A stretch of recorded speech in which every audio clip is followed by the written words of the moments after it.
Assalamualaikum warahmatullahi wabarakatuh. Kembali lagi bersama saya Mendengar Channel. Saya akan merek atau mendengar channel yang bermanfaat untuk kalian. Ya, langsung saja kita ke videonya. Check it out.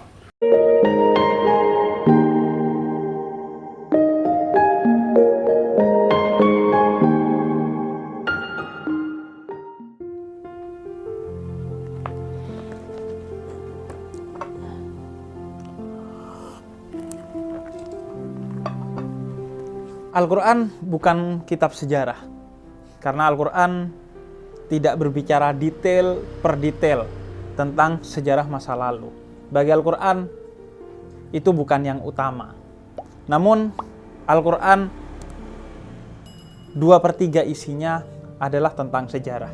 Tersebar dalam 35 surat, dalam sekitar 1.600 ayat. Mengapa? Karena bagi Al-Quran, sejarah itu bukan utama untuk dipelajari detail-detailnya. Tapi utamanya dalam kitab suci itu sejarah untuk diambil pelajaran darinya. Agar kesalahan, kebodohan, kesesatan, dan kehilafan di masa lalu tidak kita ulangi di masa kita saat ini. Dan agar kehidupan kita terus bertumbuh menjadi lebih baik. Ngomongin sejarah, Al-Quran banyak berbicara tentang sejarah orang masa lalu yang sejarah itu bisa berulang pada kita saat ini dan manusia-manusia di masa depan. Karena itu penting kita belajar sejarah dari Al-Quran agar kita bukan menjadi orang-orang yang rugi. Salah satunya sejarah tentang Fir'aun. Kita semua insya Allah sangat kenal Fir'aun. Meskipun kita tidak pernah hidup semasa dengannya. Apalagi nge-follow akun media sosialnya.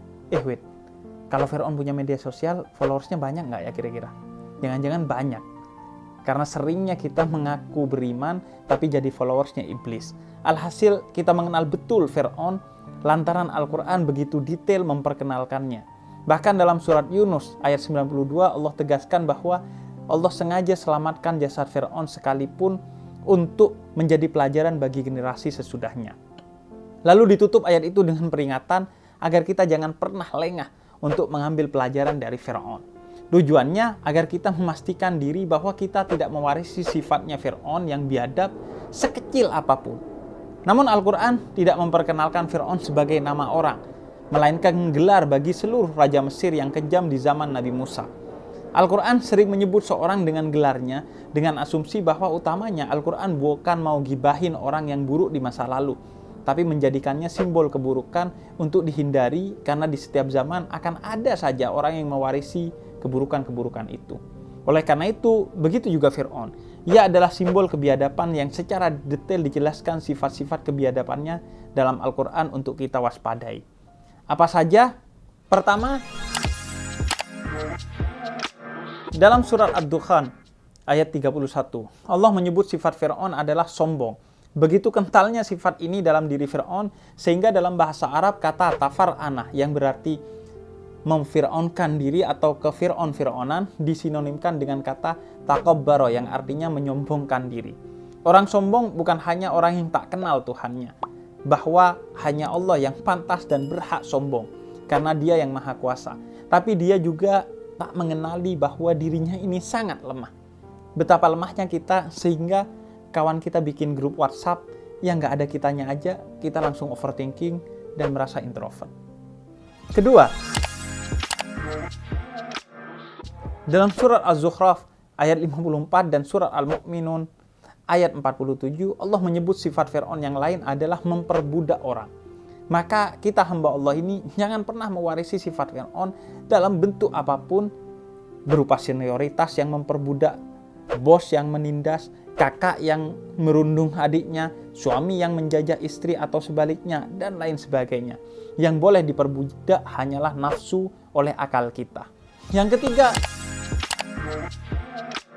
dalam surat Al-Qasas ayat 4, Allah menyebut sifat Fir'aun yang lain adalah memecah belah, sehingga rakyatnya terus bertikai dan mudah dikuasai. persis sebagaimana politik penjajah di Indonesia dahulu, yakni politik divide et impera atau politik pecah belah. Maka muslim yang suka memecah belah berarti sejatinya dia mewarisi akhlak Fir'aun. Adapun akhlak Nabi Muhammad adalah mempersatukan yang terbelah. Keempat, dalam surat Ghafir ayat 29, Allah menyebut sifat Fir'aun yang lain adalah tidak mau mendengar pendapat orang lain. Dia hanya memandang bahwa dirinya yang benar. Apa yang menurutnya benar, itulah kebenaran yang sejati. Menurut selain dirinya, pasti salah. Sifat yang kadang ada dalam diri kita, seperti ketika tweet war di media sosial, dan lain sebagainya. Kelima, dalam suratul A'raf ayat 113-114, Allah menyebut sifat Fir'aun itu percaya kepada sihir. Sesuatu yang aneh. Dia mengaku sebagai Tuhan, tapi percaya kepada sihir. Maka siapapun muslim yang percaya dan berlindung pada selain Allah, apalagi sihir, sungguh dia sedang ke Fir'aunan yang patut kita bertobat atasnya. Jadi jangan jadi Fir'aun, tapi Nabi Muhammad. Beliau adalah teladan kita, yang beliau hanya percaya kepada Allah, bukan yang lainnya. Payahnya, kita ini umatnya Nabi Muhammad dan diperintahkan oleh Allah untuk mengikuti, meneladani Nabi Muhammad, tapi secara diam-diam atau terang-terangan, sadar atau tidak sadar, kita justru meneladani Fir'aun. Kita kadang sombong, kita kadang memperbudak orang lain, kita kadang ego dengan pendapat kita, merasa paling benar. Kita juga kadang suka memecah belah orang lain, khususnya di media sosial. Dan kita juga kadang percaya kepada sihir dengan berbagai bentuknya di era sekarang. Jadi kita akhirnya udah kayak Fir'aun 4.0.